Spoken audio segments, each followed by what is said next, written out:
একদিন কবর যাব, কেউ তো যাবে। ওই মুরব্বী বাবা, নামাজ যে পড়ছেন, গত জুম্মা যে পড়ছেন, কবুল হয়েছিনি?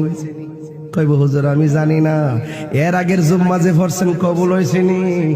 আপনি কবেন বাজান আমি জানি না। জীবনের 60টা বছর ঈদের নামাজ পড়ছেন, কবুল হয়েছিনি? আপনি বলবেন আমি জানি না। 50টা বছর রোজা রাখছেন, 30টা কবুল হয়েছিনি? কবে আপনি জানি না।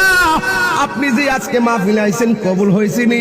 আপনি বলবেন আমি জানি না। তাহলে জানেন না কি?